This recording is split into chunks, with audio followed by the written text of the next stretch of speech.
JPDUB Podcast Episode 19. Blaggadocious. With us, we got the one, the only, the leader, the motherfucking legend of the Dwarves. The one, the motherfucking only once again, because it's always polite to be redundant. Blag fucking Dahlia.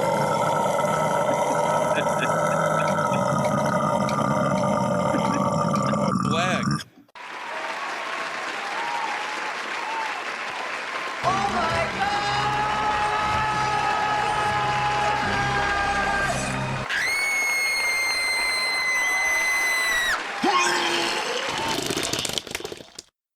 Yes, fuck yeah. That's the kind of intro I want, man.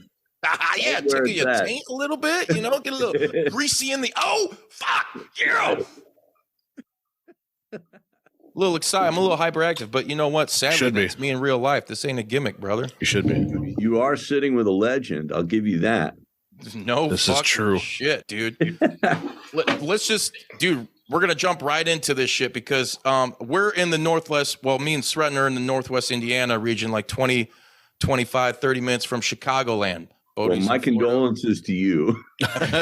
No shit. This motherfucker got the fuck out, you know? But yeah. I mean, for everybody out there watching, listening right now, I want to go back in time, man, because you guys got your start in the Chicagoland area. So that's right. We played our first show at the Cubby Bear Lounge in 1983.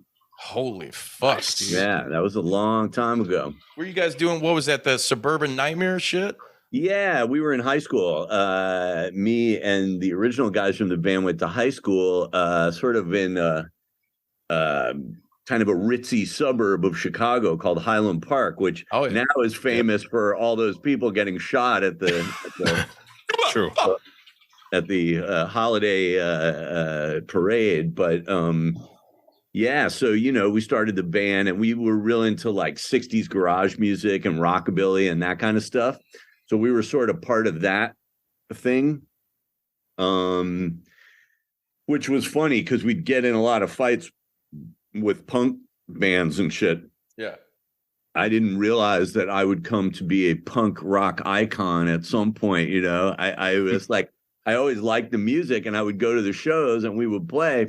But then, like, you know, people would hate on us because, you know, I'd drive down there in my mom's station wagon, you know, couple rad chicks in 60s outfits, you know, the fucking punk guys hated to see that, you know what I mean? I'd show up, there was a lot of fucking hate, you know, so it was pretty quickly we realized like, hey, we're actually a punk band because all we do is get in shit with people, you know. Which is kind of surprising because a lot of, I mean, I don't know, I mean, there's, you know, punk's so much like every genre of music, so sub-genred out now. You know, you'd think like maybe there were some of them punk cats that were like, a lot of those were, you know, what the fuck? Psychobilly. It's punk rock and fucking. Yeah, I think a lot of people like the music. It was basically different socially then. Gotcha. It was kind of a lot tougher scene and people just weren't very accepting of shit. So even if somebody was exactly like you and came from exactly your spot, you still wouldn't be accepting of them. You know what I mean? Yeah. But when you saw anything that was different, you know, and I think it was tough for whatever fill in here, you know, it was tough for gay people. It was tough for black people. It was tough for women, whatever it was. But it, you know, in our case, it was like, yeah, we were one of those kind of more retro bands. And so a lot of punks at that time were like, well, fuck the old stuff. We're about the new stuff. You know, and I was like, well, the new stuff kind of comes from the old stuff and you got to kind of figure it out. So, you know, yeah, there was all kinds of, and then, you know, we would get in shit with the, with the 60s guys or the rockabilly guys, because they were very like, you had to be perfectly like the old shit. Yeah. Couldn't be into anything new. You know, you could, it was like, I liked my Black Flag records. I liked my Dead Kennedys. I saw all those bands. I saw the Misfits. I saw the Replacements. You know, to me, it was kind of all part of one thing, but to a lot of people, it was more like they were keeping it separate, you know, so the Dwarves were always like straddling genres and shit. And we continued to do that today. And we even, you know, we did it with dance music and hip hop and experimental shit and whatever. It was just whatever came along that sounded interesting. We would work it in to our music, you know. When coming up though, as a young kid, I mean, you guys starting off kind of saying that 60s era shit. What was some of the stuff that was getting your rocks off, man, musically? Well, the bands we loved were like these 60s bands that nobody had heard of. You know, all there was a compilation record called Nuggets, which was very influential on a lot of people. And it spawned other ones called like Pebbles and stuff like that. But basically, Nuggets was basically came out in the early 70s. And it was basically a way of saying, hey, here's a bunch of bands you might have missed from a few years ago. And it was all bands like the 13th Floor Elevators. I was just going to say Rocky Erickson, man. Yeah, Rocky Erickson, 13th Floor Elevators. It was, you know, the Chocolate Watch Band from San Jose. It was bands like the Seeds from Los Angeles and the Standells with Dirty Water. There was like a bunch of little bands that were kind of responding to the Beatles thing. Yeah. And they didn't get very famous in America, but it was this cool little thing. So anyway, when that got revived, some of us got really influenced by that, you know. So we, yeah, you know, that was kind of the story. That's what got me into 60s stuff. And that was what got me kind of looking around and trying to see where the rock and roll came from, you know. What about, I mean, because you guys, I mean, when I got into you guys, probably like late 90s, I mean, you're known for, there's got to be a fucking like Gigi Allen influence in there. What's the story behind that? Did you ever get to hang with Gigi? And yeah, you know, Gigi actually, the first time we met him, we were crossing the country. We hadn't toured much. I think it was our first tour, and we were driving, you know, but we would do these ridiculous drive, you know, we'll go 1,500 miles to do one show, whatever the fuck it was, you know. It's like nobody really knew us. We never had a decent agent or manager or anything. We were just kind of, you know, whatever. And so at one point we went and visited Gigi in maximum security prison there in Michigan. Fuck yes. He was locked up. You know, we didn't know him, but we figured he could use a visit. Right. And what had really influenced us was this cassette tape that Roar put out called Hated in the Nation. It kind of had a lot of his best songs on it. And so, you know, we were big fans. You know, to me, it was like a kind of funny Ramones-y kind of lo-fi thing. Yeah. I didn't really take it seriously in terms of this is what this guy actually acts like. So then we find out that he's in prison and we go and we visit him. And when I get there, you know, he's happy to have some visitors. His head is shaved in patches and shit. And he's like, yeah, I got this so the black dudes think I have AIDS, you know. But he didn't refer to them as black dudes. He used another expression. So it was very, you know, it was very real shit. You know, like I was like, oh, okay. A few years later, somebody actually booked a gig with us with Gigi. We were supposed to play with him at some sleazy little spot downtown San Francisco. This was before the CW Saloon. He played there a couple of times, but this was, I believe, even earlier than that. And there was just, you know, they had rented some kind of hall. I don't know what the setup was. Anyway, Gigi shows up with his band the night before the show. I told them they could stay at my place. So they show up, and Gigi's really badly, he just looks like hell. He looks like he's been through the ringer, and it turned out he had blood poisoning and hurt himself really badly in Santa Barbara, shitting on himself and pouring shit. I mean, he just was toxic. Yeah. So he went to the hospital, and the band hung out, and they canceled the show. And, you know, I would probably be more understanding about that kind of a thing now, you know, but at the time I was like in my early 20s, I'm like, you do not cancel a Dwarves show, you know, fuck you. And I just threw the band out of the house. Like, I didn't tell you motherfuckers you can stay here for a week, you know. I told you can stay here for that night. You canceled the fucking show. Get out. They were trying to kick it the whole time he was in the hospital or something? Yeah, you know, and as they told the story, it was this story of kind of how horrified I was by them and how I wasn't cool or whatever, you know, but it wasn't that. It was that they canceled the show. So I got mad, you know, and I was like, well, fuck you guys. And then, you know, and of course there was nothing they could do. I mean, Gigi was in the hospital. Like I say, like now I would probably be more understanding, but at the time, you know, we just kind of shot from the hip, you know, and I was all ready to play with Gigi, and then it gets canceled, and it was like, oh, well, fuck this. So anyway, they rebooked the show like 4 or 5 days later or somewhere, and I went to it. And of course, the band was very angry at me. Gigi didn't care, you know. Yeah. and I went to see the show. I think I had to pay to get in, but I got in, and motherfucker. I mean, as soon as they started, the stench of shit came up. And it was just like, yeah, it was unbelievable. Like he was shitting all over himself and people were attacking people. But he smashed this girl who had been hanging out backstage with all of us. Yeah. Like right here in the collarbone. And I just saw her kind of crumble to the ground. Like he smashed her with a microphone stand. And then two big guys came up and started punching him and wailing on him, but nobody really wanted to get near him, you know, because he was so covered with shit and stuff. And he just kind of got up and was freaking out. And yeah, so it was definitely a GG kind of show. I mean, look, I was influenced by his lyrics and by his kind of approach and this sort of fun thing. And then, yeah, you know, we like to trash shit at shows or go crazy, but I mean, I just like, you know, I like good looking girls that are cute. I don't want to shit all over myself. And I just, and the whole band, like the whole GG band was kind of these sort of degenerates. It kind of seemed like sort of institutionalized gay guys or something. I couldn't really figure it out. Like, it wasn't really my scene, you know? Yeah.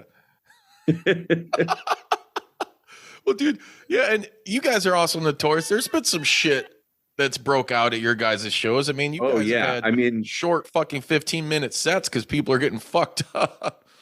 Yeah, there was a lot of really short sets, and people would attack us. And then sometimes, like, we would attack back, but it would be very random. So somebody attacks you, and then you throw something, and then it hits somebody else. Yeah. And then things go. Or, you know, somebody throws something at me, and I'm looking right at him, and I swing my mic at him, and all of a sudden he moves, and some chick gets smacked, you know. There was a lot of stuff like that bummed me out because I you know, I didn't mind violence at shows. It was like, whatever, okay, shit comes up. I'm a pretty big guy. I can handle it. I wasn't like scared to go to shows, you know, but I wanted to hear rock and roll and I wanted to play it and I wanted people to have fun.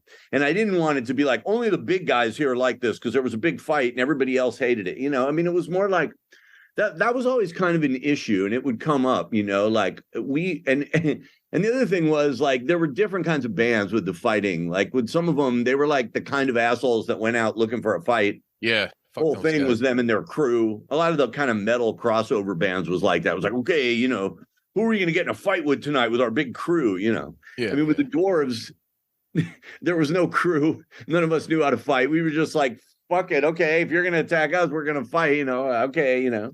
I mean, it was kind of more like that. And sometimes in the early days, like I would sort of throw objects a lot without really realizing what was going to happen. I cooled it on that, you know, because you'd see people really get hurt, you know, and it was like, fuck, I didn't, you know, I mean, the whole violence at shows thing is kind of a double-edged sword. You know, I think like you can't be afraid of it and you have to be ready to defend yourself and your own.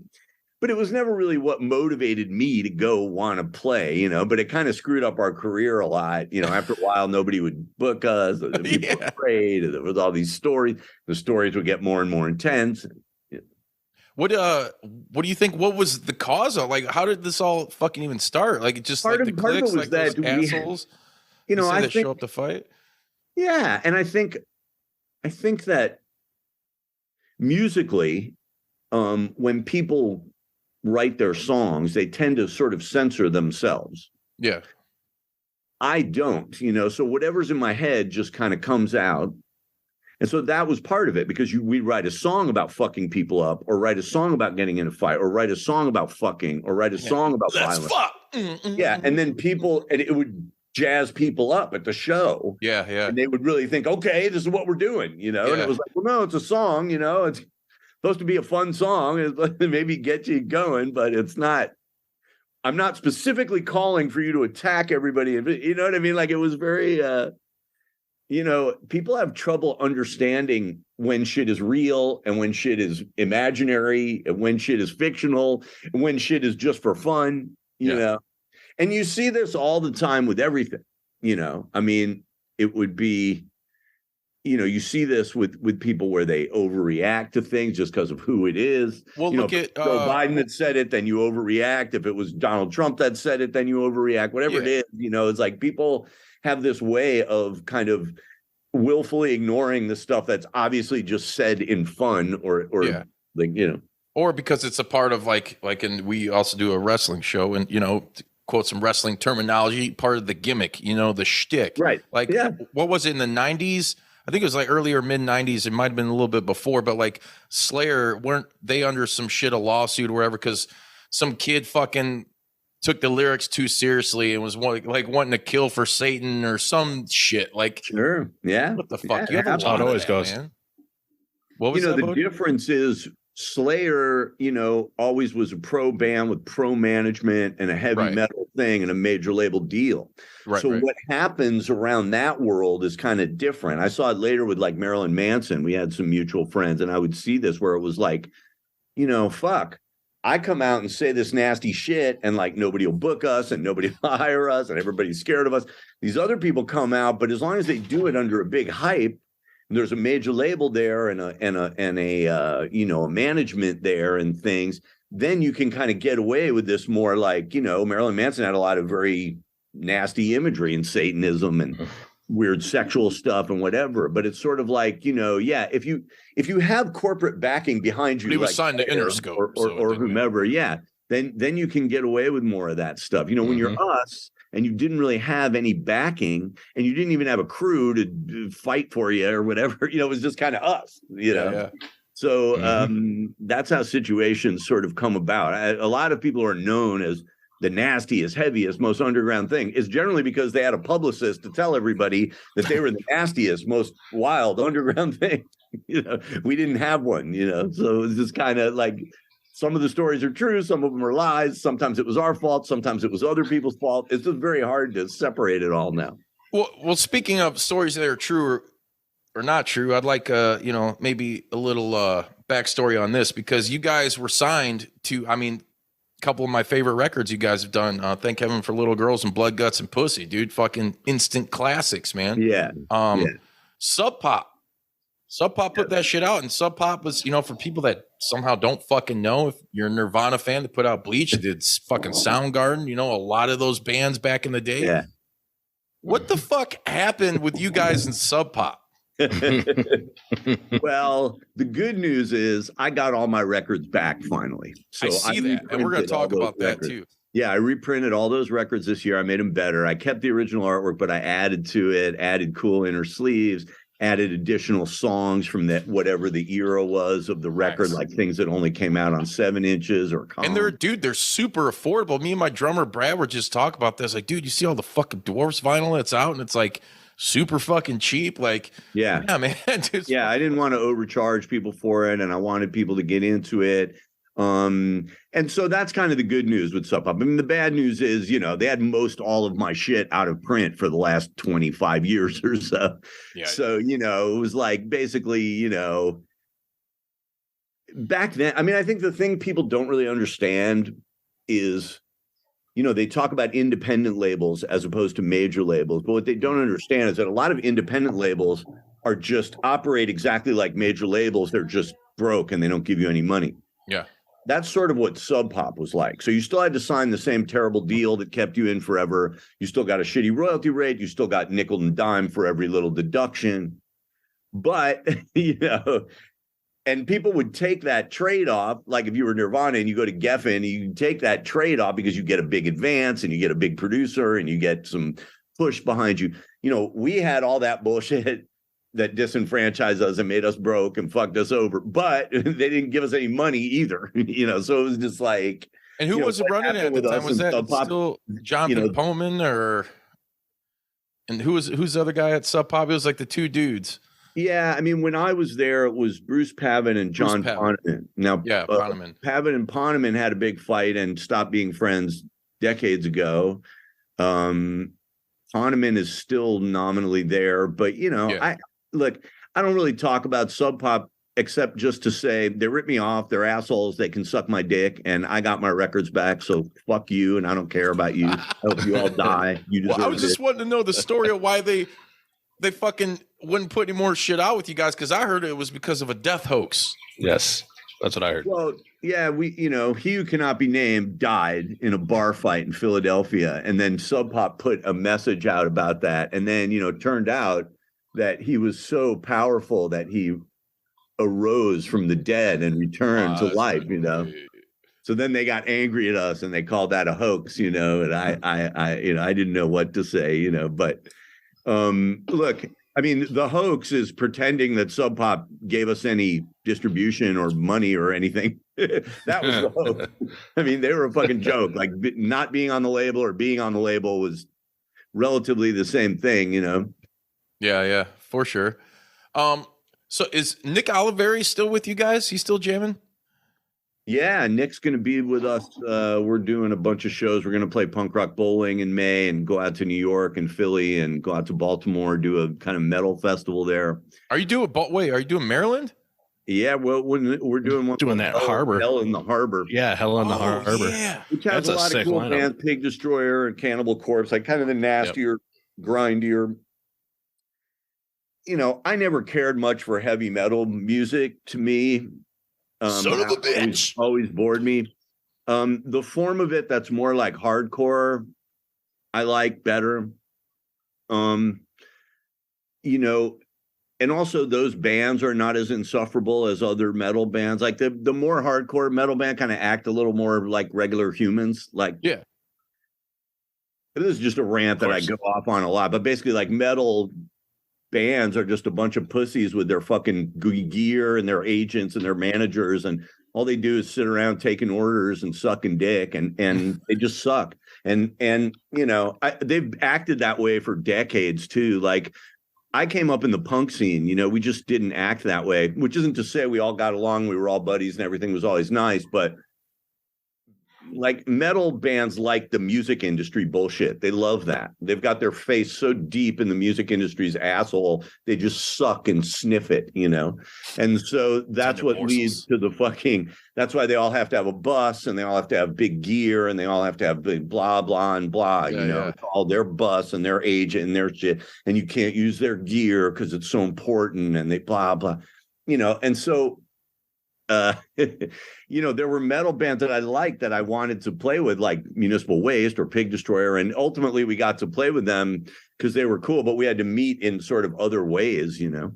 I would suspect those guys, especially guys like Pig Destroyer, and we play with them too. Me and Bodie have been part of the fucking underground death metal grindcore scene for like the better part of 20 years now. But yeah, those bands are cooler. They still I would suspect have elements. that they're huge fans. Definitely. Yeah, man. Yeah. Some of them are big fans of ours and kind of get the connection. And then some of them are just very different musically. They're not, you know, so what's funny to me now is, you know, if you stay around long enough, things just make a complete 360. Like when we started, it was like, well, you guys are too kind of 60s and poppy, and you're not really like you know, nasty enough. And then we got nastier and nastier, and it became like, by the time I got to Blood, Guts, and Pussy, it was just total hardcore, no background vocals, no percussion, no any, just zero melody, just rah, rah, rah. And now a lot of the bands that do that are like, oh, the Dwarves, that's like a pop band. They've got all these pop songs. Well, yeah, you know, because I like pop songs and I wrote a bunch of it. Dude, I the also fucking like Ramones. Everybody, there's a debate whether or not they founded punk rock. And I mean, come on, the Damned were, you know, put out the first punk record, in my opinion. They were the first, but they were fucking pop. Anything that's good and catchy is fucking pop. Yeah, exactly. I mean, that's kind of how I feel. I worship the Ramones. I mean, they're very important to me because I grew up, you know, my father was very musical and he collected sheet music and was very into the standards of the 30s and 40s. And so that was kind of the music I grew up with, going to musicals and, you know, seeing Guys and Dolls and the Music Man, you know, like that's the kind of thing my parents would take me to. And then I had an older brother and he was very into like avant-garde jazz. So I grew up with like 20-minute John Coltrane sax solos and the Art Ensemble of Chicago and Roland Kirk and all this kind of stuff, right? And so I was influenced by all this very complex music or this very pop, well-performed music, but I just wasn't really talented enough to do any of that stuff. When I heard the Ramones, it changed my whole life. It really literally changed my whole life because I loved it and I could do it. Yeah. And all of a sudden, you know, like my biggest influence prior to that was Frank Zappa. Oh, I knew it. It was coming. Dude. I love Zappa, and he was a huge influence on me. But again, you have to kind of stay in your lane and realize what kind of talents you have. I knew that I wasn't going to be able to like play Zappa shit or do that. I admire people who I'm can. sure Steve Vai was intimidated when he joined the band. Like, yeah, exactly. I mean, you know, and he came 20 years later, you know. I mean, it was like, yeah, so the Ramones were an enormous influence on me and meant a lot to me. And to me, they are the there's different ways of looking at punk. If you look at it from the 60s angle, every band from the Sonics or the Velvet Underground or whatever, you could count as like the first punk band. Yeah, yeah. You know, so then you get that sort of early 70s period where there's people like the Tubes or Alice Cooper or you know, the Modern Lovers or these various bands, Iggy Pop and the Stooges really being the you know, the godfathers of like, okay, this is something different, you know. But to me, like modern punk starts with the Ramones. Yes. And I just love them to death. And yeah, so once I heard punk and I realized there was something I could do, it really gave me the strength to then found a band and play and there was the shit that I could do. I love the 60s groups because it was 2 chords and I could do it, you know. Yeah. Dude, isn't that shit great though? Like that you bring up the Ramones, and for me it was like Nirvana. Like if I hadn't found Nirvana as a 8-year-old kid back in the day, I mean I'm 40 now, but when they first popped off, I would have never discovered you guys, Black Flag, the Ramones, like the Meat Puppets, all these fucking killer bands. I mean, it's fucking great when you could sit back and you could think of who's the motherfuckers that got you started, that gave you the itch, you know, that like to this day, I knew right then and there, the first note I heard from that band, I was like, this is what I want to fucking do. You know, and here I am 40 years old, still doing it. I felt like Nirvana had such great songwriting chops. Dude, they were the punk Beatles, man. They were like... Yeah, I mean, that was really what kind of vaulted them beyond a lot of bands from the same era, was just how good they were at songwriting, you know. And I'm not one of these people that sits around and go, you know, it should have been me. I mean, you know, when I heard that Nirvana record, I knew, like, I was their age. I was, did you hear on their label. I was saying, and when I heard it, I was like, oh, this is good. So when you're talking about Bleach, or you talk about Nevermind? Yeah, well, I was talking about when I heard their hit. I heard their very earliest stuff because we were on Sub Pop we started recording with them like 89. So I had heard Sliver and Dive and all that stuff. And I knew that they were good. I mean, to me, they were the best of the bands that were around that. But when they made their major label thing, it was like, oh, okay, this is what this was supposed to be. Yeah. You know? So yeah, I mean, Nirvana had a tremendous impact on people who were young and heard that. And even on my career, the success of them, and then even more so Green Day, is what got enough money floating around the margins of the music industry to give people like me record deals.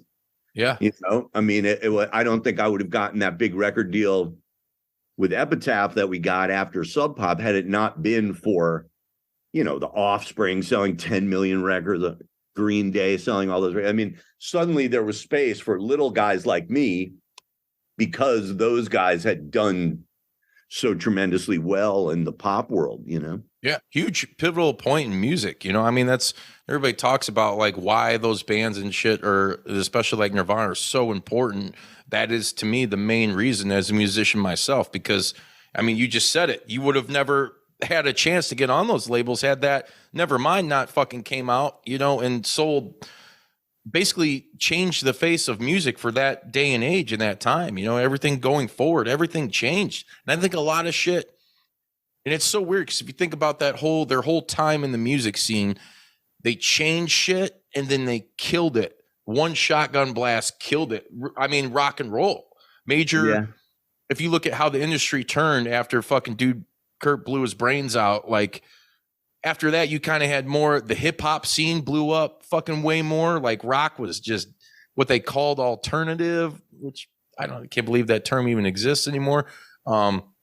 It just died out. And then it went into like the new metal, which was still rap rock. You know, it's something that I think right now, maybe rock and roll's starting to finally kind of recover from that shit. But the majors stayed away from a lot of that stuff, dude. You weren't, because they control everything, right? Like, at least for me growing up as a kid in early 90s and shit, a lot of those bands were on major labels and some of them still weren't, you know. But you got to hear like Screaming Trees and shit like that on the fucking radio. Like, nowadays, when you listen to what is a major rock radio, it's basically just all fucking, whoa, Black Betty, and I fucking like that song, but I ain't trying to hear it 8 times a fucking day, you know. And I don't want to hear Led Zeppelin ever again in my fucking life. I'll take Leadbelly's version of Black Betty over the Ram Jam one. But anyway, yeah, I mean, it's you hit on a lot of things there. I mean, you know, at first there's just the corruption of industry itself, capitalism itself, whatever it is. Then there's the specifically fucked up nature of the music industry.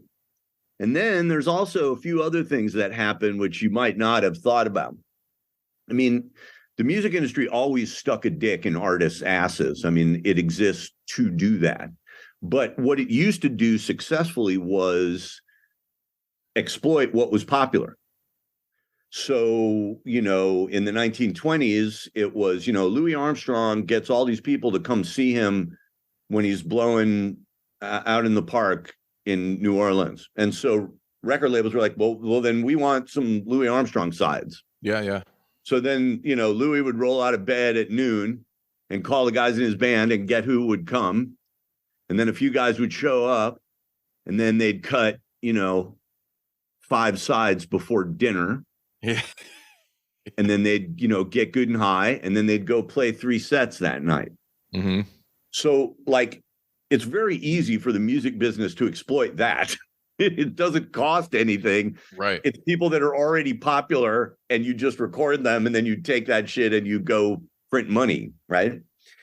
At a certain point, the people who worked at the record labels started believing that they knew something about music.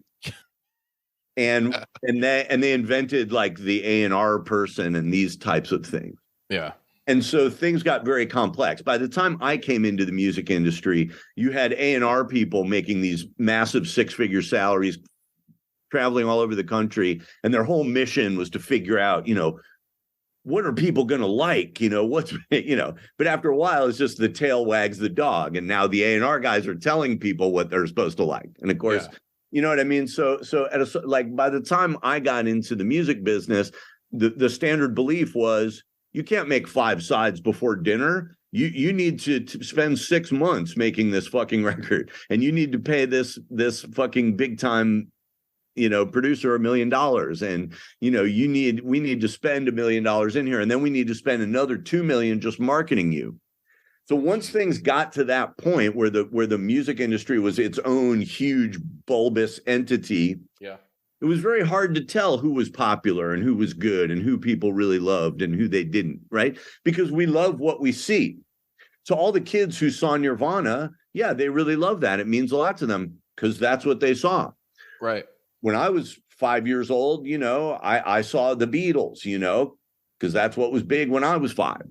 So it was like, hey, you know, this is what I love. I mean, it's very hard to figure out after a while, what do people really like? You know, because it's all marketing and bullshit. But then there's some shit that's really sincere. I mean, the Beatles haven't been aggressively marketed for decades, yet people still love them. Timeless. You know? And when you look at like Nirvana, I think it still means a lot to people for the reasons you say. They didn't really have a chance to get old and bad, and the guy died, so it's very romantic. And so I think that band will always mean a lot. But how much do we think about like Candlebox or the bands that got big because of Nirvana? But you need to remember, at the time, somebody put $1 million into the unknown band Candlebox. Yeah. To make their songs. Record, and then they put $1 million into making Candlebox's video, and then they put $2 million into you know, marketing Candlebox. Meanwhile, guys like me were sitting there going, "Hey, I know Nirvana. I party with them. I'm part of this scene. Like, anybody got like 5-10 grand so I can just make a record or anything?" You know, so that's the part that gets very confusing. It's hard to know what you really love. You know, it's the business side, and the thing.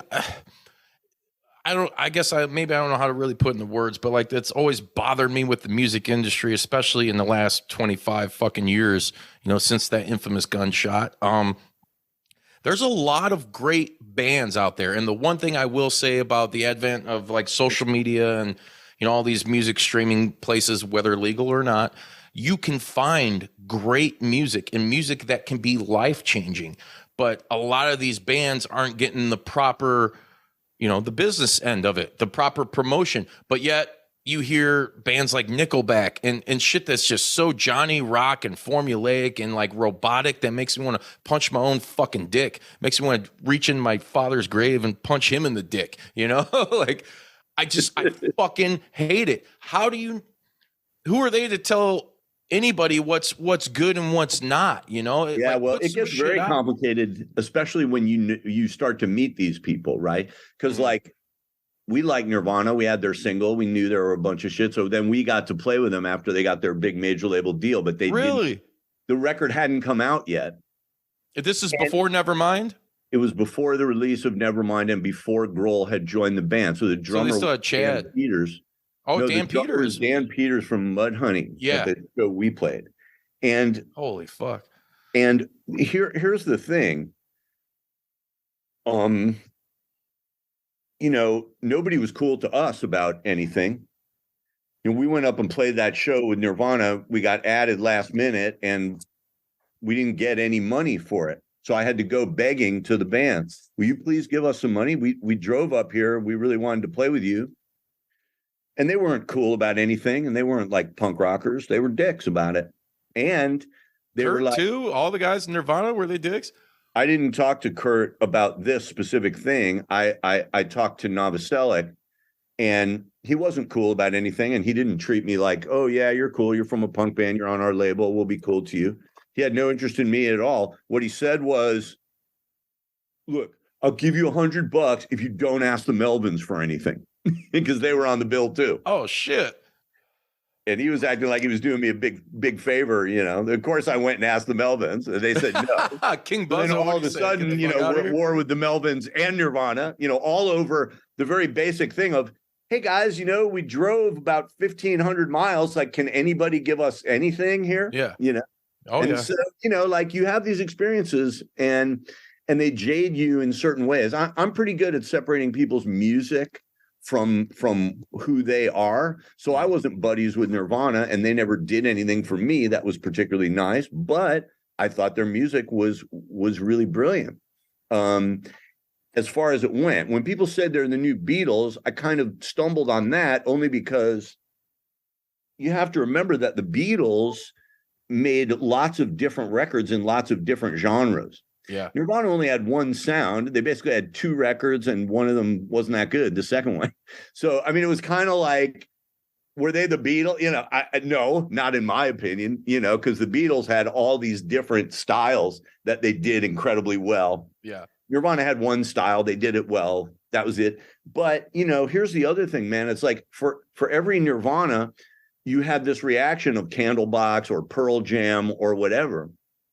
And so, you know, when I tried to separate those things out, it was like, okay, so these guys have all the major label bullshit that Nirvana has, but they don't have the songs or the attitude or the cool voice or anything, you know? So then you'd get these, you know, so things would kind of skip around in that way. And it becomes more complicated when you actually meet people. You know, the Green Day guys went back and told me, fuck, man, we were scared to death of you guys. Like we wanted to be friends, but I wasn't going to go talk to you. You know, like I was afraid you were something was going to happen, you know, and I'm sitting here like, fuck, dude, I wish you would have called me and given me a gig, you know, right. Now we're all old. Can we be friends? You know, Yeah. you know, so, I mean, it's very like, you know, these things come up at the time and a lot of it's luck. A lot of it's whether you're lucky enough to luck into a management company or a label that's actually on the way up or things are happening. So, yeah, there's a lot of random chance, a lot of random luck. But then there's also talent things and songwriting things and different things. And I think Nirvana really fit the bill. You know, the guy was a really cool songwriter. They were there at the right time. Remember, that was kind of a reaction to the hair metal thing. Yes. The hair metal thing was very like happy and woo, we're fucking chicks and we did this. So then like, but we're wearing lipstick too. Right. So people then needed like crybaby stuff like Nirvana that was more like, oh, I'm so sad and nothing's good and everything's bad. You know, these things kind of blow hot and cold. So the Dwarves never really got big during the grunge era because we had the Ramonesy kind of lyrics and approach to things. We were like, hey, let's have some fun. Let's go wild. Let's fuck somebody up. Woo, you know, we're all partying. We're going wild. And that wasn't the Kurt Cobain Pearl Jam, like, I'm sad. I'm all apologies. You know, that was the vibe at that moment, you know. You kind of got to get on the right vibe at the right time. Then when Green Day came along, we got another shot because they were like a pop punk band and we had a bunch of pop punk songs. So it was like, oh shit, you know, so now again, I wasn't as cute as Billy Joe. I wasn't as cute as Kurt. That was a big reason why those bands got big, and other bands that sound similar maybe didn't get as big because they weren't as cute, you know? So yeah, there's a lot of things that go into this, you know, there's a lot of things that go into it. People forget that at his base, you know, Kurt Cobain was a cute blonde guy in his early 20s. Yeah. You know, if he looked like me and was my age and did the exact same music, you never would have heard of Nirvana. You kind of had that Brad Pitt-esque. I always thought if they ever did a movie or some, you know, years ago, maybe not because he's old now, but, you know, Brad Pitt always kind of had that fucking look. You know, exactly. Like, you know how many girls I fucked in the 80s while I had to look at a poster of Chris Cornell? Oh, dude. I mean, I love Cornell, though. Don't be talking shit about Jesus pipes now. You know? Listen, I'm not talking shit about anybody. I'm just saying. I know, brother. I know. Soundgarden was good, and dude had a good voice. And then you see all that dude's face. The reason we know who they are is because every girl in the 80s wanted to suck Chris Cornell's dick. and the same thing is true. I'd have fucking sucked it, too. What do I care? Right. And when Kurt Cobain... There was a lot of depressed girls that wanted to suck his dick, you know? So that's, you know. And then feel guilty that they did. It's a weird world we live in. I want to circle back because you mentioned Zappa. And, dude, anytime anybody dude, he's like a huge part of my life and existence. What can you tell me about your experience with Zappa, man? Wow. Yeah, I love him so much. I mean, it took me a while to discover simplicity in music. You know, prior to that, I was just interested in, you know, the best players, the most interesting stuff that, you know, I was a smart kid and I wanted stuff that kind of challenged my mind. You're also a product of your environment. You know, you're saying your dad's bringing home this shit and he's into actual written music and stuff. I'm sure that plays a huge part into what you're into, you know? Yeah, although he was pre-rock and roll. You know, my dad was a funny guy. When the first Elvis record came out, he just gave up on music. Really? And so, you know, it was very funny. Like, I remember being in high school. I tell this story sometimes. I was in high school. I was listening to a Marvin Gaye record in my room.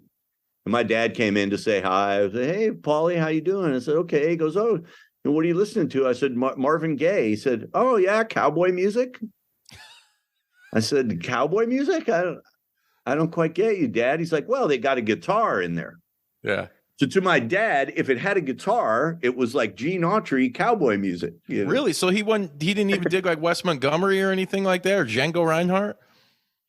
Well, I think he might have dug that more. Yeah. Cause it was like accomplished musician guys who did whatever. But yeah, it was my brother who was into the sophisticated stuff. He actually had Django Reinhardt records and stuff like that. But again, you know, there was a whole kind of complexity to music that I found very daunting, you know, so it was the simplicity of punk.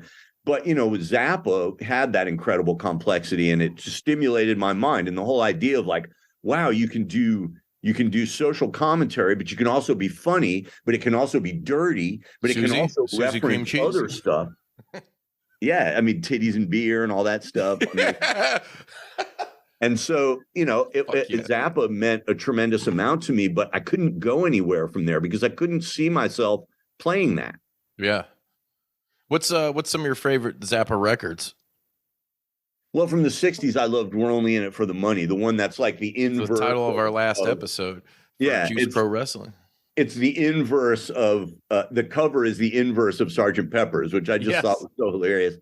You know, and then he kind of hit his stride in the 70s when he had that band with Terry Bozzio in New York. And and Great band. Roxy and Elsewhere. There's just some brilliant stuff there. And then, the stuff he did with the guys from the Turtles in the early 70s, where it was like Billy the Mountain and these different Billy things. And, it was so sophisticated. I mean, that was the other thing. Like, I wasn't just into music as a kid. I was very into the early comedy shows of like Saturday Night Live and SCTV and Monty Python's Flying Circus. I saw Monty Python when I was 10 years old at City Center in New York. So I was always obsessed with these comedians and that kind of stuff. And so Zappa really appealed to me in that way. It was music, but it was also humor.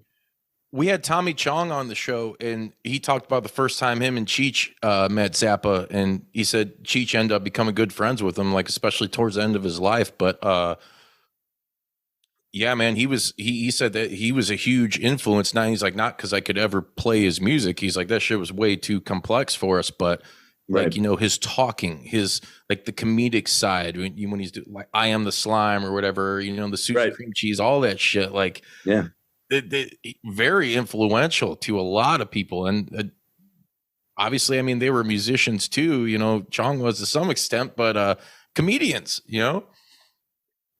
And I mean, the Dwarves have, I mean, God bless people, right? Because I'm still here. I mean, we never moved that many records. We never had that many people come see us.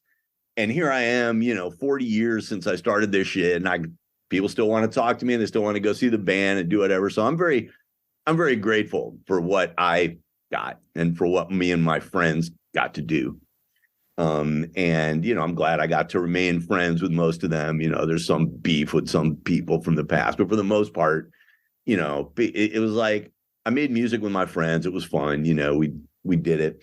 But I lost my train of thought. What were we talking about? It was something else. Well, we were talking Zappa and then, talking Zappa. Exactly. And, but basically it was like, accepting that, that had to be my lane, because I wasn't going to be able to do the Zappa lane. I would have liked to have done that.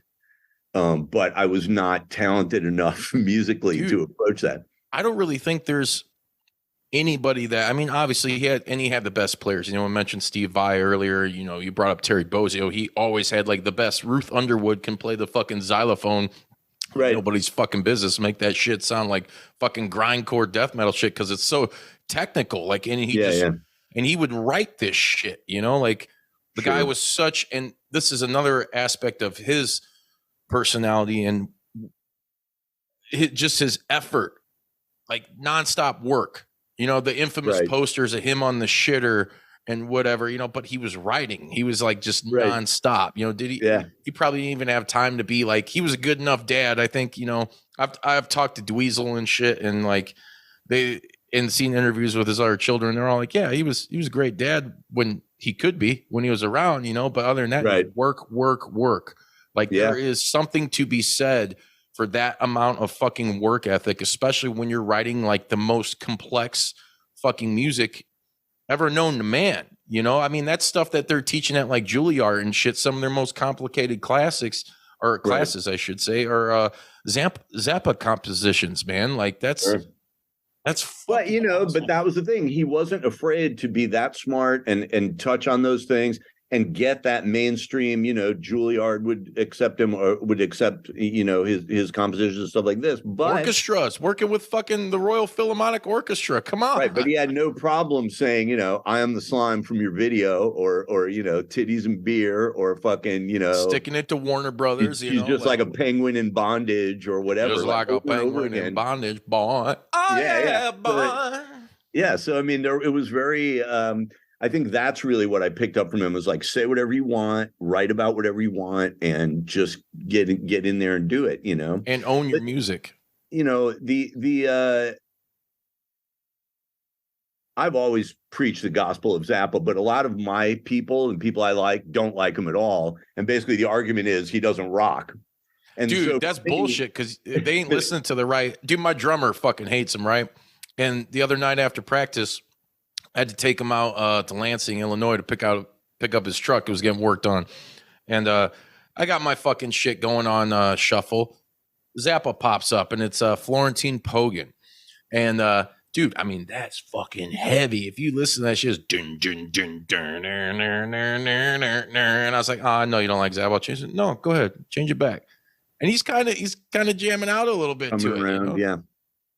But yeah, you know, yeah, I mean, hated that's the punk story rock. with Zappa. First time I saw him was at the. You seen him? I think the first time I saw him was at the Uptown Theater, Chicago, 1980. So that was pretty cool. You know, was still pretty close to the Shake Your Booty and Joe's Garage era. Great. Yeah. Oh, yeah, dude, I mean, that shit's great too, Zappa man. was just a huge influence on me. I love when he's talking. He's like, "Daddy's waiting for you at the tool shed." It's like, oh.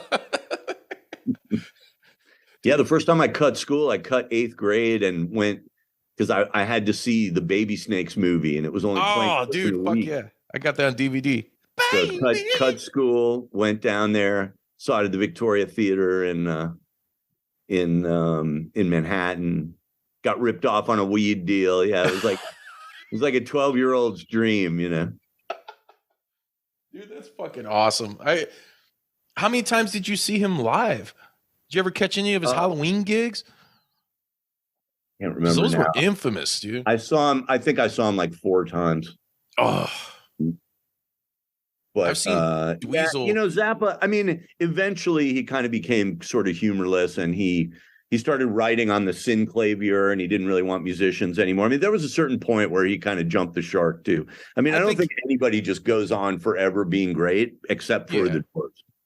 Well, I think a lot of things, I mean, if you look at it this way with Zappa, the guy was so fucking hyper intelligent for what he was that a lot of those people are kind of standoffish, you know, and like I said, we were talking to Chong and he was like, yeah, you didn't really fucking have the time of day for us. But later on, after he seen what we did, you know, he was pretty cool and became friends with Cheech. But I think after a while, and you get so pissed about how things are, and he was a very political person. Like, we don't dive into the politics because it's all a fucking shit show, you know? But I think he struggled with that too, seeing how fucked up everything was and knowing how fucked up this country was and treating people and not giving like fair trade deals. I think he was trying to be the American, like spokesperson for getting a trade deal involved with like the Czech Republic and shit, where like the US government's like, no, I ain't gonna fucking do that. But like Zappa's like, all right, then I'll fucking, you know, set something up. Like, I think he got so jaded because of how the world was turning. And if you look at a lot of his interviews and a lot of shit that he said that would happen, is pretty much fucking happened now, you know, that probably pushed him away. We're here talking about me. He got enough press. Yeah. I need press. What about the fucking Dwarves? About to bench press your balls. That's right. Yeah. Because like the Dwarves got a record coming out called the Dwarves Concept Album is going to be out in November. So that's been recorded. Speaking of Zappa, the drummer, one of the drummers on there was Josh Freese, who used to play. Yes, Josh Freese is a fucking whore that I love because he's on a bunch of great fucking records. All the great records, yeah. Yeah. But we got him. We got our drummer, Snoop Hawk. We got holy shit.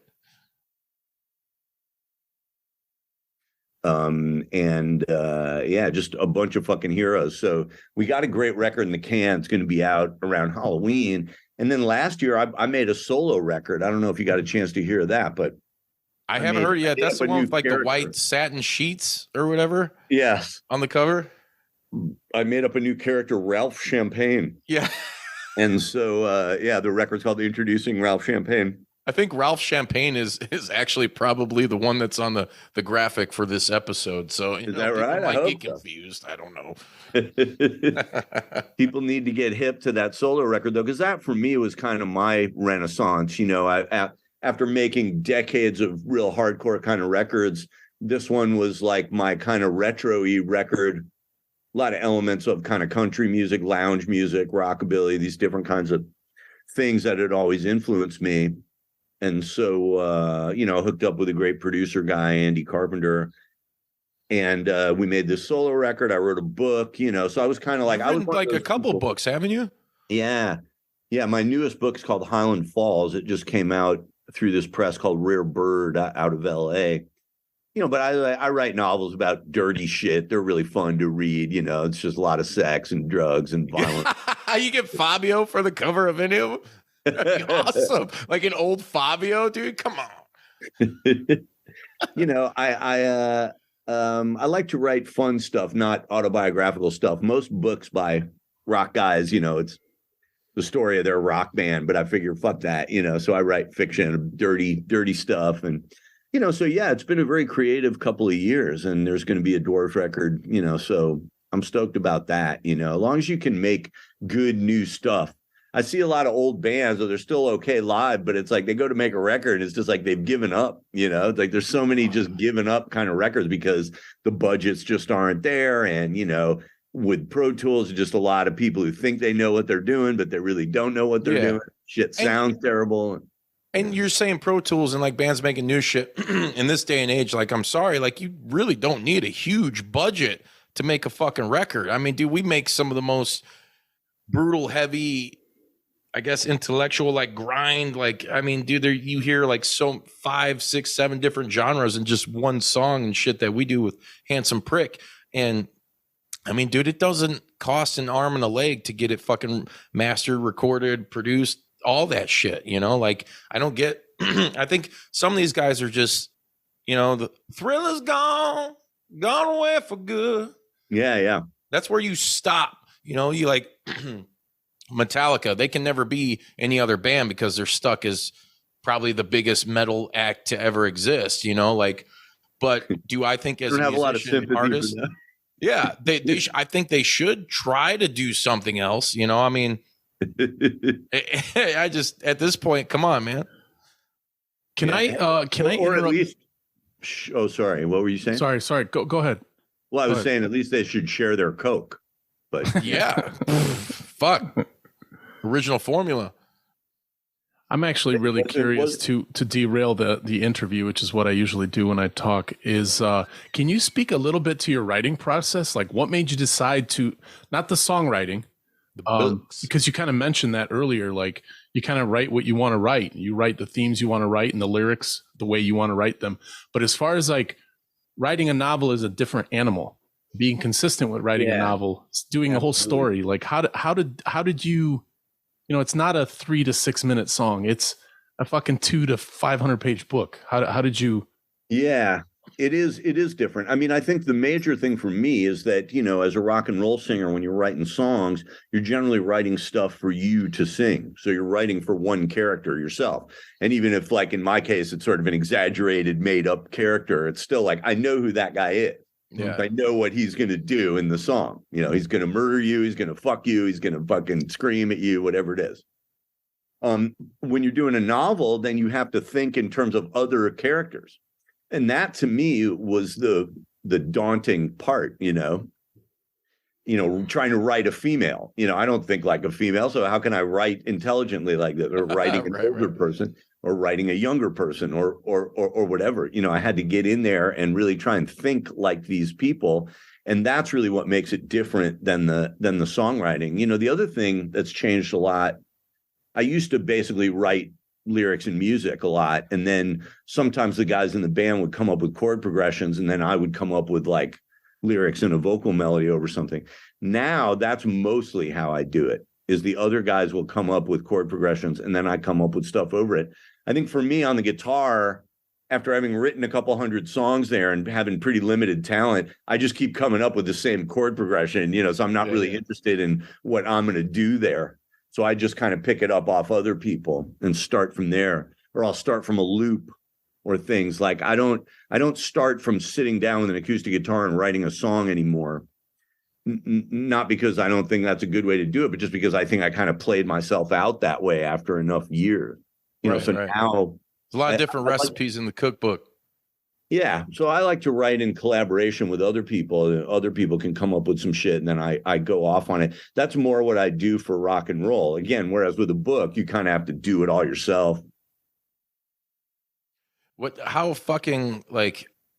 was your sense of accomplishment after writing your first book though? Because it's so much heavier to me than like writing an album, you know, coming up with something that at least you yourself have to believe in first, that is like good enough substance for another person to fucking consume, you know? Yeah, the sense of accomplishment part is interesting, you know, because I have very high standards. You know, people say that I hate everything, but I What don't. are you, fucking I George just, Strait? yeah, but I'm just very I have very high standards for everything, including my own shit. So for me, like I like all the Dwarves records and I think they're all good and they're all worth having. But to me, three of them are really perfect records, you know, Blood, Guts, and Pussy, Young and Good Looking, and Must Die, to me, are three records that do exactly what they're supposed to do. Horse must die. And yeah, it's like the Blood, Guts, and Pussy is like the perfect kind of punk record. You know, Young and Good Looking is like the perfect kind of pop punk record, and Must Die is just this very sophisticated, weird pastiche of every style. And I think that through those three records of all of our records really work. I'm still waiting to write a novel like that I can look at it and say, wow, this just works. This is perfect. I love this. I've put 3 books out and I think they're all worth reading, but they're not up to my standards yet, you know? So that was kind of, my sense of accomplishment is tempered by that. Like I was glad I had a book out. I put my first book out around 98 with a great punk rock illustrator, a guy named Mad Mark Rude, you know, who drew the, pus, it's kind of that puss heady kind of style. Like he drew, he drew an Offspring album cover. He drew Earth AD for the Misfits. Yeah. Like, so he was that guy. So he illustrated this kind of surreal novel that I wrote called Armed to the Teeth with Lipstick. And that was just all wordplay and kookiness. And Rare Bird is bringing that back, which I'm stoked about. Then I wrote a book about 12, 13 years ago that came out called Nina. And that was really like the start of like me writing about putting myself into the character of this teenage girl. And I thought people would get what I was trying to do, but they really didn't. They more looked at it like, oh God, look at this dirty old man trying to write about teenage girl. You know, I looked at it more like, wow, wouldn't it be interesting if an old guy took on this persona of a teenage girl and you change and you whatever. So that was Nina. And then I wrote the follow-up to that, which just came out, called Highland Falls.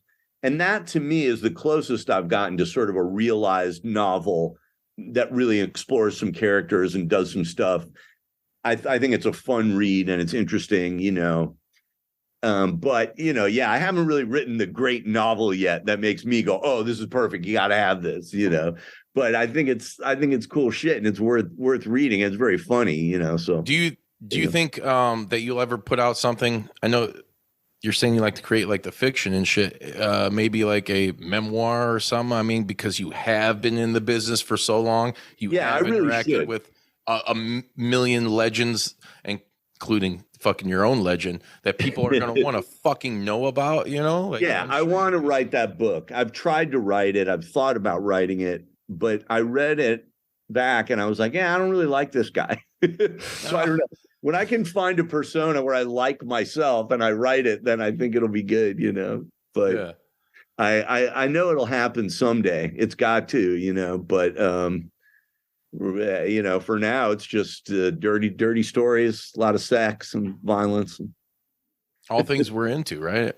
Yeah, exactly. Fucking love. Exactly. I do need to ask you this: what was up with fucking? I'll probably butcher his name because I always did, but everybody knows him, right? Josh Homme. Oh yeah, I mean What the fuck happened with that on their first tour? Did he attack you? Yeah, because it's weird because you got Nick who's in the band. I know I've heard of problems, you know, with him. I don't know. I don't want to go out of my way and say whatever it was this or that, but I know that something happened. He did Songs for the Deaf, I think was his last album with them, right? I don't know, man. I mean, I don't keep up with that stuff. What but the fuck basically, like you? I'm a music. I took those guys on their first tour. I've been friends with Nick forever and always will be. You know, he does a lot of solo stuff and plays a lot. Oh, yeah. He also plays with the Dwarves a lot, and he always plays on my records. And he's just a great guy. And he did a video with me on my solo thing. A song called Your Girlfriend. So that's a fun video if you want to look up a video with me and Nick in it. You know, Josh is just a douchebag. He always was. He was just kind of the trust fund. He seems like that. I've always thought that. Of that group. And yeah, I don't know. That isn't really something I talk about much. It's not very fun. He you know, it seems like everybody hates him, even his kids, you know, so it's like, whatever, just do your thing. Well, I'm not digging for dirt. I came across that and then some I never heard about. And I'm like, what the fuck, dude? Like, yeah, I mean, he came up behind me, he attacked me. It was a pretty chicken shit thing, you know. All right. No problem. Moving on. Dude, you guys are infamous for your album covers, which are, you know, maybe some of these kids out there listening might have lost a lot of socks to, if you know what I mean. You know, because dude, you got some beautiful fucking women, you know, covered in fucking blood. You got some midgets on a cross. like there's some crazy shit going on. Let us in on like the Inspirato you brought up earlier. You know, you're a fan of fucking good looking women. You got that on your album covers. Where are these women coming from? Yo, How many have you slept with? And I would see all of these, you know, album covers, and it was like a bunch of guys. If it was a metal band, then it was them looking serious, you know, like Manowar or something, like the tiniest little leather, right. like just like. Or if it was Weezer, it was them standing, and they would kind of look sincere, you know. I mean, it would just, I saw so many record covers of fucking guys standing there, and I was like, I don't want that to be my record cover. I don't want the record cover to be me standing there. I'm not particularly cute. My friends aren't particularly cute. I don't think anybody needs to see it. Let's look at some women, you know, let's do that, you know. So that has really always been the inspiration of it. And, you know, and again, you know, there's gradations of this stuff. There's ways to do it where it just looks total cheesecake. And then there's ways to do it where it looks arty. And I think that the Blood, Guts, and Pussy record meant a lot to people because it looked like an art shot. It was sexy, but it was like art. So that's what I've always kind of striven for, you know, strive for. Well, where are these girls coming from? How you meet these women? Not from Illinois. For Stratton. Yeah, man, it's funny how it works. You gotta know where to look. You got to get the right people. You got to get the right photographers. Yeah. Photographers are always up their own ass and have a bunch of shit. They're take real worried about what's going to happen with the merch 20 years from now. It's like, just worry about this shoot. Can we get something good today out of your ass, you know? Yeah. But, you know, photographers, what can you do? But yeah, man, I've gotten some amazing ones over the years. The Blood Guts cover is very classic. The young, good-looking cover came to be very classic with a skateboard, and different ones appeal to people for different reasons, you know. But yeah, I mean, I like to look at a beautiful female body rather than a bunch of frowning guys, especially the older we get. You know, it's like, who the fuck wants to look at us? You know, like we just made a video with a bunch of hot chicks because I figure people would rather look at that than us. You know, we're in our video, you know, but I'd rather look at them. You know, dude, I would too. Me, Myself, and Irene, a Jim Carrey fucking movie, dude. Like probably one of his last really, really super out there good ones. You know, like, God damn it, Charlie, his kids' dicks are bigger than them sausages. Like shit that make you just lose your shit, you know? He sings along with our song Motherfucker. It's a great honor to be exactly in the movie. How did itself. That come up, dude? Because Jim Carrey has his history, you know? I mean, there's that shit with Cannibal, and then he's on what? Arsenio talking about Napalm Death. Like he was listening to Napalm Death. I'm like, this is why you were great, and you're Canadian. Had heard the song. Maybe he had heard the song, but I think there was a good. There's a guy named Monish Raval who does a lot of placements for songs, and he contacted me about that. So I think he was hip to it. Yeah. I wish he'd hit me up more. I own all my masters, so we can put our shit in movies. You know. That's one of the cool things about having your own shit. You know, you don't get the corporate backing, but you can put it wherever you want. Did you know, get any corporate backing financially? What? What'd you get financially from that movie? They had to have paid you guys royalties. Yeah, no, I got thousands of dollars, man. Especially because he sang along with it, and I still get money when it replays because you know you get money for the publishing, and you know money because it's you're performing, and yeah, it's good. I love getting shit in movies. That used to be a much more lucrative thing for me, but what happened was, you know, when the music industry imploded, all the bigger bands went and started getting all the usages. Before, they used to just kind of leave that alone. They didn't care. They were making so much money in the music business selling records and merch. But, once that kind of imploded, it's a lot harder to make any money from movies now. I think we got a lot of money for that when it happened, but they don't really pay much for shit now because everybody wants in. Nobody's making any money because of streaming and all that. So, it used to be like, oh, you want this U2 song in your movie? Sure. Give us $500,000. Now it's like you can get your U2 song for $50,000. Nowadays, they just give it to you on iTunes. Yeah. And you don't even fucking want it. Right. That's what I'm pissed about, Blag Dahlia. Yeah. Fucking A, man. Did you ever get to talk to Jim at all? No, I never met Jim Carrey. That would be great. He's another genius kind of guy. Yeah. But no, I've never met him. I don't even know if he's familiar with the band, but it's just great when he sings along with the song, I was just curious about that because he at least knew it for a second, Yeah. Like our dad's like he's fucking this and that, but he's a good, sensible guy. And then it cuts to like, motherfucker. Fucking rules, dude. So there's one more thing as we wind down here I want to talk to you guys about, because we also do a little known wrestling show called Juice Pro Wrestling Podcast. Had a lot of interviews with talent from a certain promotion called XPW. Named Schlack over there that is heading up their little musical project they got going on. And I think it's some fucking cool because Schlack's underground, dude. I've shared bills with him in the past. It's he's cool. He hit me up and asked, do you want to throw in music with XPW? I said, sure. Here's my info. Just pay the man. We're good. Do it. I think it's great. I think that was how that interview came about with Jasmine too, as she heard about it through that. So again, I think with wrestling people and with a lot of kind of people, there's this idea that all the PC bullshit is useless. And so people really respect a band like the Dwarves, who's always stuck to our guns and never, sold it out or compromised it, but at the same time, tried to make good poppy records you could listen to and that were fun, So I think that really translates. There's a lot of bands that are cool, but you try and play their song along with your thing and it just sounds like, you play our shit. There's some good melodic stuff in there you can remember. So, I think, it's I'm proud to have it thrown in with the wrestling. We got a lot of songs about violence. So a song like We Must Have Blood or something, is it perfect for violence, You cool with Jeff Clayton and the Anti-Scene guys? Yes, I know Jeff. Yeah, those Jeff's guys have been around for a long time and always wave the flag for cool stuff. And they come from I think they come from North Carolina, right? So it's not. It's pretty hard to get a handle on stuff out there. He's been waving the flag for cool shit for a really long time. Yeah, long time. Did I think one of, if not Gigi's last fucking albums.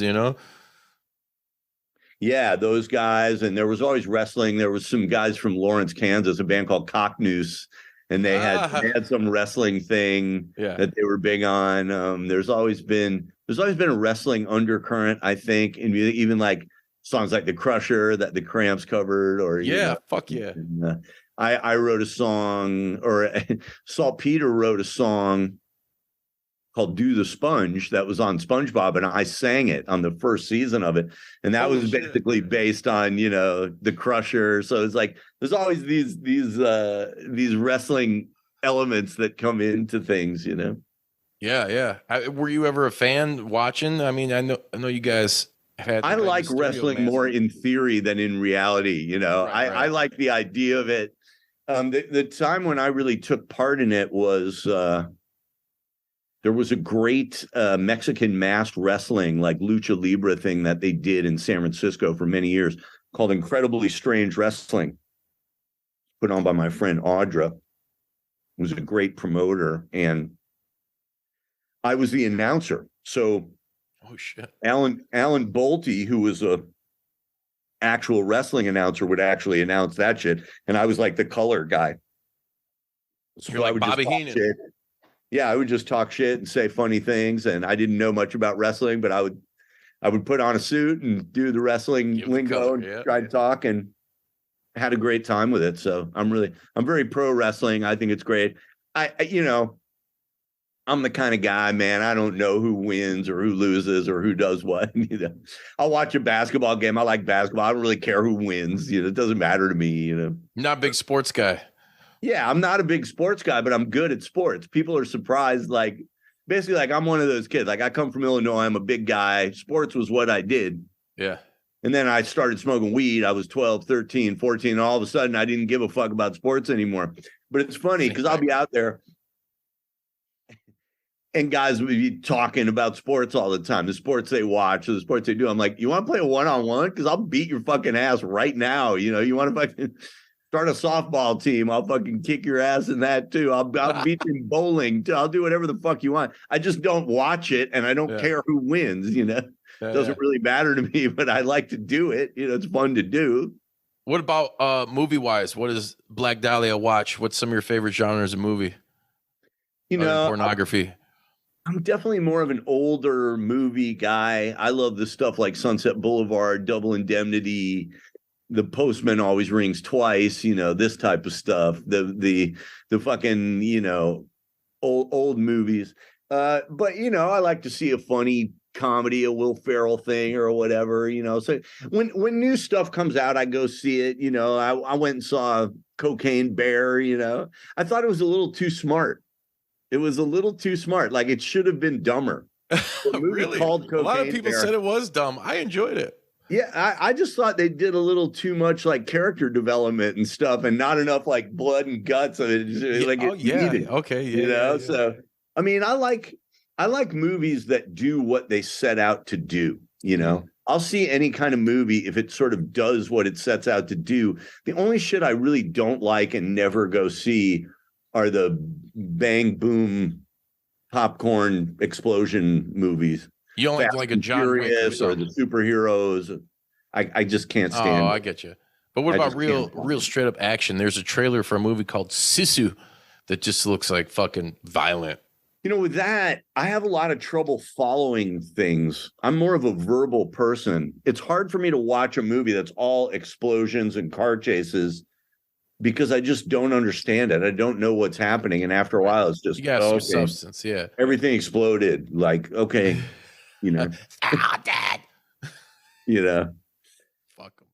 Well, dude, what fucking upcoming gigs do you guys have coming? Right now is the time to plug where everybody can buy fucking merch. And if there's you got to go to the Dwarves.com. If you go to the Dwarves.com and click on the merch page, you just see all kinds of cool shit. So yeah, hit that button for the Dwarves.com. Get all our merch, because we sign the vinyl there. So if you want vinyl, you get it directly from us. It's signed and shit. I sign my books and whatever. But there's also all kinds of shit, T-shirts and whatever, goofy stuff. So go check that out. As far as where the Dwarves are playing, we are playing with the Dead Boys and Zeke at Punk Bowling. It's a Thursday club show. So you want to check that out. That's May 25th. Then we're going to Philly. We're going to do a cool show there with a band called Zorn. That's on May 26th. May 27th, we're in Baltimore at the Hell in the Harbor Festival. So you can check us out with a bunch of grind metal bands. And then the 28th, which is a Sunday, we're in New York City at Bowery Electric. My good pal Jesse, that's a great venue. And then that next day, we're going to do something kind of cool with a book. On Monday, May 29th at Generation Records in Manhattan, 5 p.m., it's going to be me in conversation with a really great guy from a great band, Eric Davidson from the New Bomb Turks. He wrote a book called We Never Learn that was about the kind of garage punk scene of the 80s and 90s. Oh, shit. And so we're going to just talk about my book, talk about his book, talk some shit. I don't know. But those book things are kind of informal and cool. You can stop by. But it's at Generation Records, May 29th, Monday, 5 p.m. So, yeah, shit like that. Fuck yeah. Blag, this has been a fucking great time for me. Bonus content. Bonus content. If you're ever down to do it again, I'd love to chop it up with you again, man. Anytime. Yeah, thanks for talking to me. What about the other guys? We never heard from the other guys. What happened to Bruiser Bodie? I think he he sprained his disappear? leg.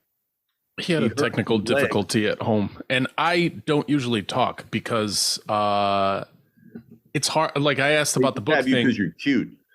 Oh, thanks. Yeah, he's They attractive. just- He's they just have you what do they 'cause call you're it? cute. Exotic. Yeah, Keep him around because yeah. he looks exotic. Yeah, to make the show more international. Yeah, right. That's right. You've got the Illinois unpronounceable Polishy name there. That's right. Is. That's right. Serbian influence, yeah, on the There show. you go. He doesn't mean Andre the Giant though. Hey, man, it was Well, I great asked about talking to you. It was great talking. I asked about the book thing because we as a group of three guys have a lot of the similar interests and a lot of different interests, and so But we all want to do big things. yeah, but we all want to do a bunch of creative things, and some of us are inconsistent. Some of us get sidetracked. Right. Mostly just me, and so but we've had a couple guests lately that don't come from an author's original background, and I mean that like novel writing. Fiction or nonfiction, but mostly like nonfiction. So that's the thread I kind of wanted to pull at. You ever heard of Broken Hope?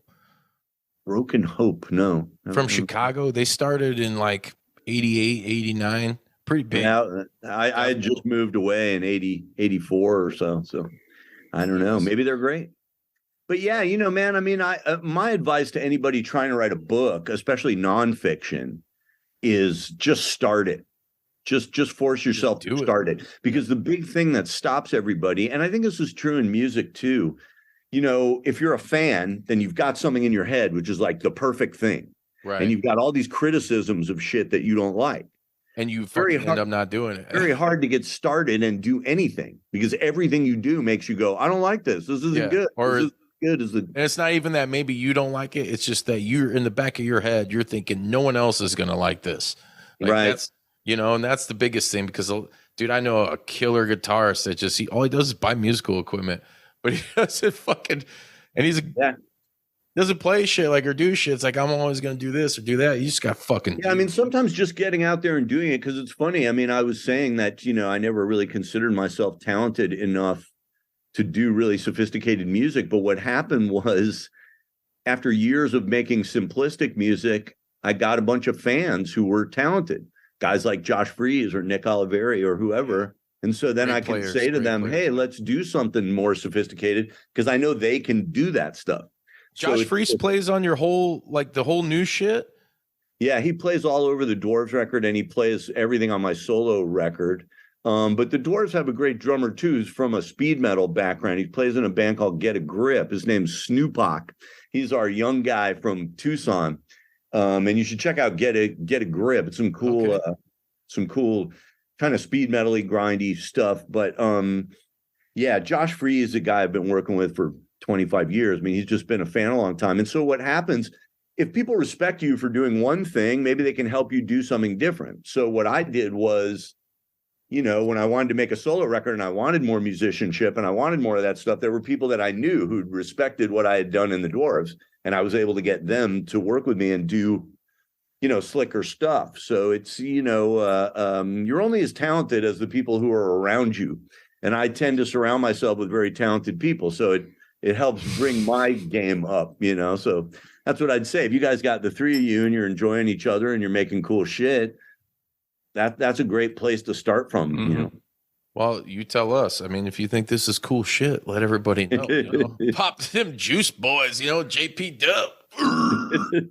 Juice World, isn't that the guy that killed himself? God damn it! Everybody fucking says that. Yeah, I think so. He's a rapper, Lil Juice World, fucking everything. I can't keep up with them anymore, and they're all dying. They're like crazy. I see every time I turn on the MSN at work because that's what we got. It's like a little somebody died, like this big rapper. I'm like, who? And I just they put out like a they got these single beefs with a like cool they did rapper. in the 90s. No, they I don't. just put out a single with a cool rapper, a guy, Mickey Avalon. We made a record called Big Dick Hustlers. You should check that out.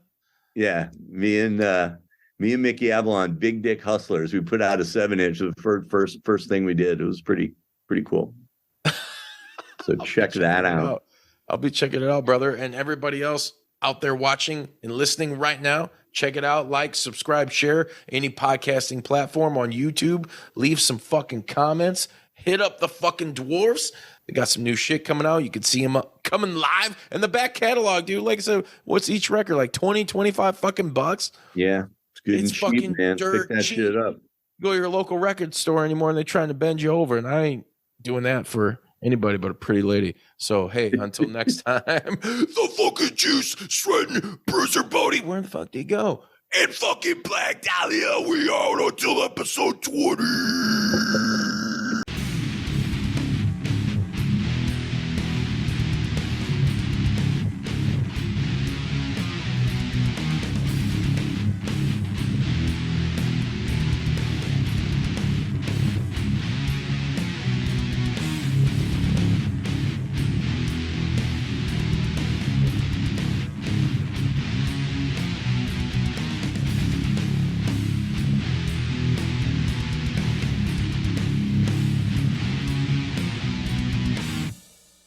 If you like that video, then please hit subscribe and share with all of your friends and continue to support the JPDUB podcast. We're all over the place on all podcasting platforms for your stimulation.